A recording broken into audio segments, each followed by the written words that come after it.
성경 에스더서 9장입니다. 9장 11절로 19절 말씀까지입니다. 구약성경 759쪽에 에스더서 9장 11절부터 19절 말씀까지.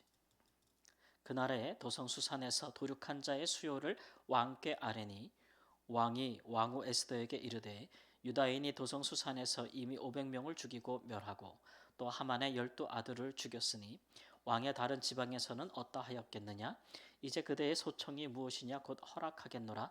그대의 요구가 무엇이냐? 또한 시행하겠노라 하니 에스더가 이르되 왕이 만일 좋게 여기시면 수산에 사는 유다인들이 내일도 오늘 조서대로 행하게 하시고 하만의 12 아들의 시체를 나무에 매달게 하소서 하니 왕이 그대로 행하기를 허락하고 조서를 수산에 내리니 하만의 10 아들의 시체가 매달리니라.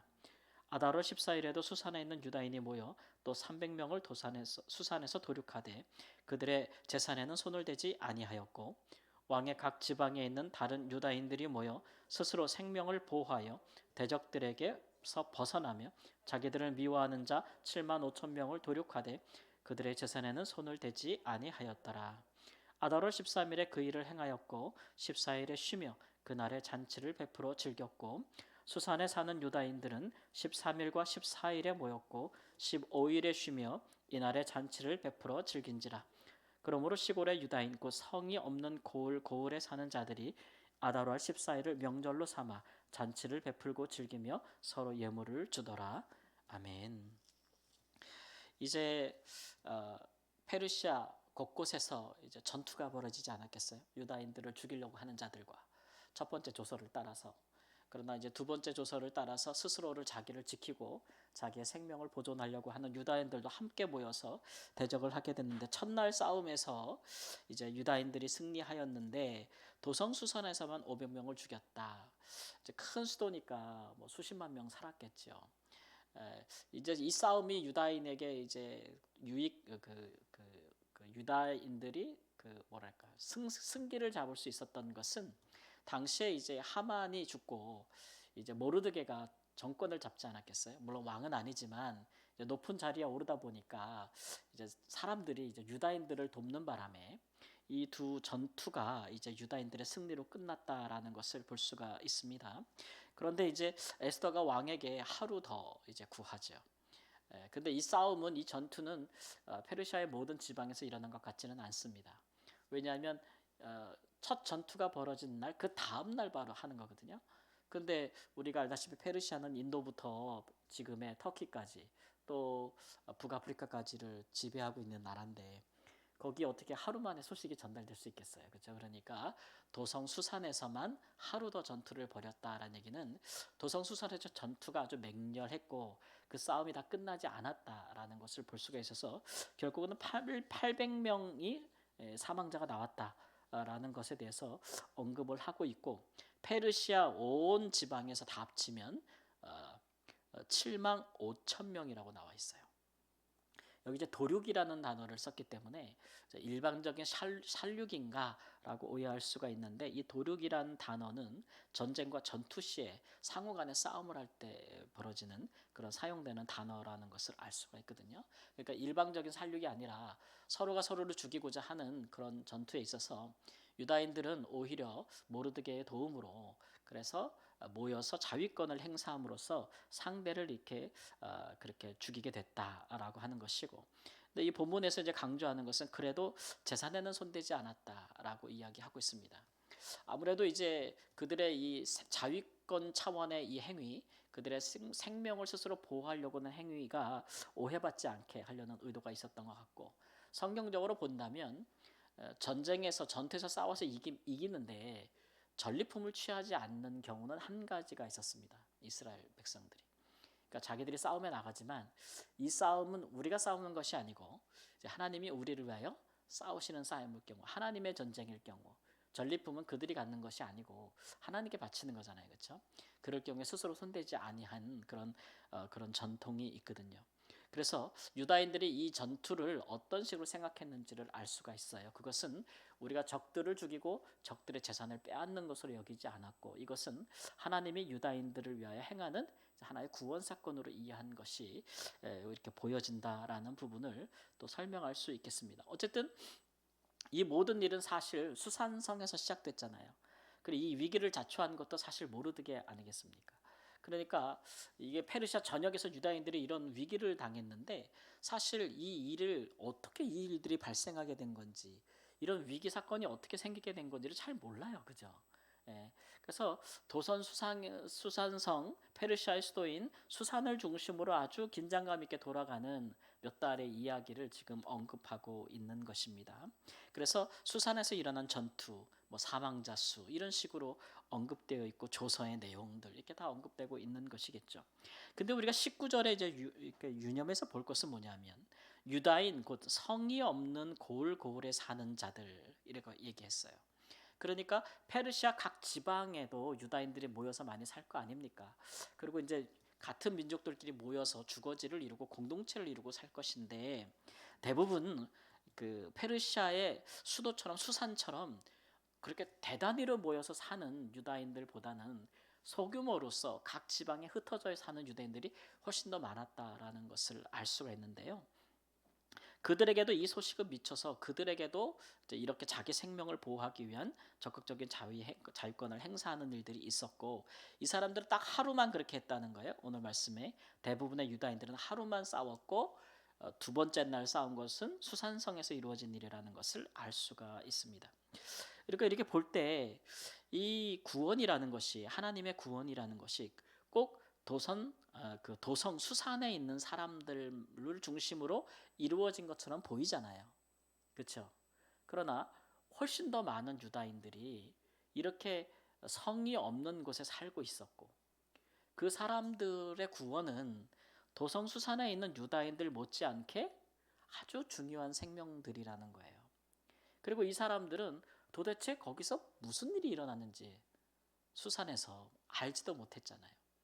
아는 사람 모르드게와 에스더 도성 수산에 있는 유대인들은 전전긍긍하고 막 금식하고 기도하고 난리가 났는데 뭐 지방에 있는 사람들은 어떻게 알겠어요. 더군다나 고을에 성도 없는 그런 평야나 뭐 이런 데 흩어져 사는 유다인들은 알지 못하잖아요. 근데 그들이 이 날을 명절로 삼았다 이렇게 얘기하고 있어요. 그리고 잔치를 베풀고 즐기며 서로 예물을 주더라 이렇게 이야기를 하고 있는 것이죠. 그러니까 우리가 이제 유다인들이 구약의 그 어떤 절기보다도 이 이후로 불임절을 더 크게 지키거든요. 구약에는 뭐 유월절도 있고 뭐 장막절, 칠칠절도 있고 초막절도 있고 뭐 수장절도 있고 하지만 유다인들은 이 사건 이후로 특히 디아스포라 유다인들은 이 불임절을 가장 큰 명절로 지키는데 이 불임이라는 것이 제비를 뽑다 아니겠습니까? 제비가 뽑혀서 날을 정해서 유다인들이 진멸될 상황에서 하나님이 구원하셨다라는 것들을 의미하고 있는 것인데 그 일들을 그 구원의 절기를 명절로 삼고 시작한 사람들이 누구냐 그러면 도성수산에 있는 유다인들이 아니고 고을이 없는 곳에 살고 있었던 많은 유다인들 흩어져 살고 있었던 평범한 유다인들 그런 유다인들에 의해서 하나님의 구원이 더 그렇게 지키게 되고 그것을 대대 자손 후대로 이렇게 지킬 수 있는 명절로 삼았다라는 것을 알 수가 있습니다. 그래서 이웃을 불러 잔치를 베풀고 즐기며 서로 예물을 주는 불임절이 탄생하게 되었다라고 하는 것이죠. 이제 우리가 이제 한번 살펴볼 내용들은 그런 겁니다. 에스더서의 주 무대는 이 도성 수산에 있는 에스더와 모르드게와 유다인들이라고 할 수가 있겠죠. 그분들 중심으로 얘기가 흘러가니까. 근데 하나님 보시기에도 그랬는가? 그러니까 하나님이 그들을 위하여 이런 구원 사건을 일으켜 주신 것인가? 과연 정말 에스더 때문에, 정말 모르드게 때문에, 정말 도성 수산에 있는 유다인들이 구원을 받을 만해서 그들이 정말 자격이 있거나 존귀한 자들이라서 다른 데 사는 유다인들은 그냥 덤으로 그렇게 구원을 받은 것인가? 그런 것 같지는 않습니다. 왜냐하면 이 위기조차도 누구로부터 오는 것입니까? 도성 수산에 있는 유다인들로부터 위기가 오는 것이잖아요. 그러니까 우리 생각에는 주무대가 수산인 것 같지만 그러나 하나님 볼 때도 그런가 다른 식으로 생각할 수 있을 것 같아요.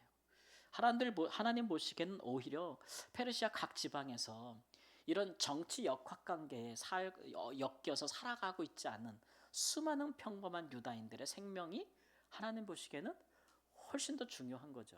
그들의 구원도 빼놓을 수 없게 중요한 거라고 할 수가 있겠습니다. 그래서 하나님께서 그 일에 에스더도 사용하고 모르드게도 사용하는 것이죠. 구원을 위하여. 그때를 위하여서 하나님께서 사용하시는 것이라고 보는 것이 더 우리 하나님의 시각에서 더 정당한 구원 사건이라고 볼 수 있는 것이 아닌가 이런 얘기죠.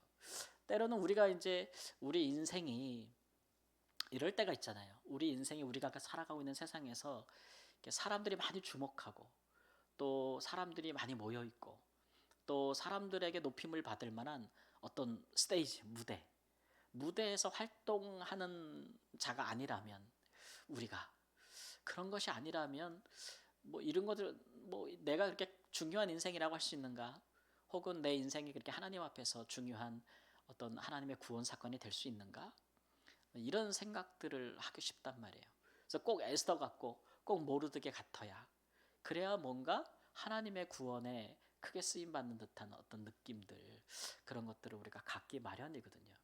그러나 하나님 입장에서 보면은 하나님은 에스더나 모르드게나 고을 없는 성 없는 고을에 사는 유다인이나 다 똑같은 생명입니다. 그렇죠? 다 똑같은 생명이고 오히려 이런 정치나 권력 관계에 얽혀든 유다인들을 통해서 하나님이 그들을 통해 구원도 이루기도 하지만 그들을 통해서 전혀 예상치 못했던 위기나 그런 것들도 온다는 거예요. 그러니까 하나님의 구원이라는 것은 특정한 사람, 특정한 어떤 무대, 어떤 특정한 어떤 높은 자리에 있는 사람들로 향해서 항상 이루어지는 것이 아니고 하나님이 항상 생각하는 하나님의 무대가 항상 거기만은 아니라는 거죠. 우리 인생도 하나님이 각자가 하나님이 보실 때는 우리 각자가 메인 무대에 선 주인공이란 말입니다.